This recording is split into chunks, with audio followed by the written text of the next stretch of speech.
দয়া করো প্রভু তুমি, হেদায়াত করো আমাকে, তোমারই জিকির যেন সব সময় অন্তরে থাকে।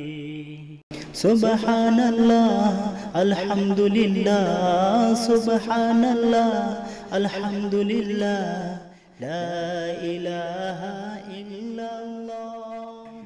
আজান অধ্যায়। হাদিস 654। আব্দুল্লাহ ইবনে ইউসুফ রহিমাহুল্লাহ উম্মুল মুমিনিন আয়েশা রাদিয়াল্লাহু থেকে বর্ণিত, তিনি বলেন, একদা অসুস্থতার কারণে রাসূলুল্লাহ সাল্লাল্লাহু আলাইহি সাল্লাম নিজ গৃহে সালাত আদায় করেন এবং বসে সালাত আদায় করেছিলেন। একদল সাহাবী তার পিছনে দাঁড়িয়ে সালাত আদায় করতে লাগলেন। তিনি তাদের প্রতি ইশারা করলেন যে বসে যাও। সালাত শেষ করার পর তিনি বললেন, ইমাম নির্ধারণ করা হয় তার ইক্তিদা করার জন্য, কাজেই সে যখন রুকু করে তোমরাও তখন রুকু করবে, এবং সে যখন রুকু থেকে মাথা উঠায় তখন তোমরাও মাথা উঠাবে, আর সে যখন বসে সালাত আদায় করে তখন তোমরা সকলেই বসে সালাত আদায় করবে। এই হুকুমের পরে রাসূলুল্লাহ সাল্লাল্লাহু আলাইহি সাল্লামের মৃত্যু রোগের ঘটনার পরিপ্রেক্ষিতে রহিত হয়ে গেছে, কাজেই ইমাম বসে সালাত আদায় করলে সক্ষম মুক্তাদি দাঁড়িয়ে সালাত আদায় করবেন।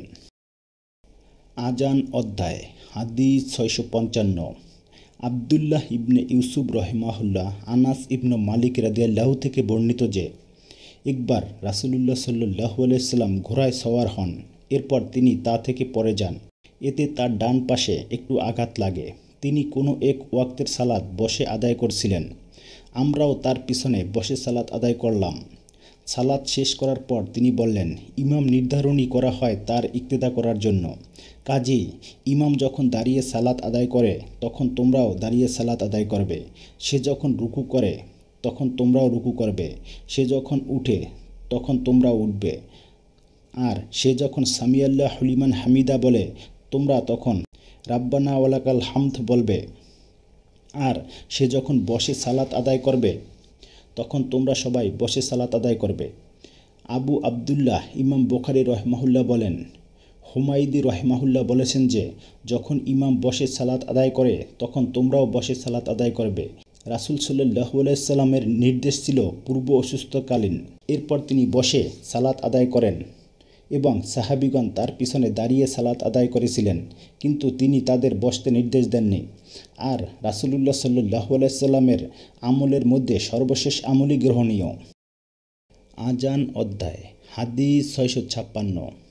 মুসাদ্দাদ রহিমাহুল্লাহ বারাআ রাদিয়াল্লাহু থেকে বর্ণিত, তিনি মিথ্যাবাদী নন। তিনি বলেন, রাসূলুল্লাহ সাল্লাল্লাহু আলাইহি সাল্লাম সামিআল্লাহু লিমান হামিদাহ বলার পর যতক্ষণ পর্যন্ত সিজদায় না যেতেন ততক্ষণ পর্যন্ত আমাদের কেউ পিঠ বাঁকা করতেন না। তিনি সিজদায় যাওয়ার পর আমরা সিজদায় যেতাম। আজান অধ্যায়। হাদিস 657। আবু নুয়াইম রহিমাহুল্লাহ সুফিয়ান রহিমাহুল্লাহর সূত্রে আবু ইসহাক রহিমাহুল্লাহ থেকে অনুরূপ বর্ণনা করেছেন। আজান অধ্যায়। হাদিস 658। হাজ্জাজ ইবনে মিনহাল রহিমাহুল্লাহ আবু হুরায়রা রাদিয়াল্লাহু থেকে বর্ণিত, নবী করিম সাল্লাল্লাহু আলাইহি সাল্লাম বলেন, তোমাদের কেউ যখন ইমামের আগে মাথা উঠিয়ে ফেলে তখন সে কি ভয় করে না যে আল্লাহ তাআলা তার মাথা গাধার মাথায় পরিণত করে দিবেন, তার আকৃতি গাধার আকৃতি করে দিবেন। আজান অধ্যায়। হাদিস 659।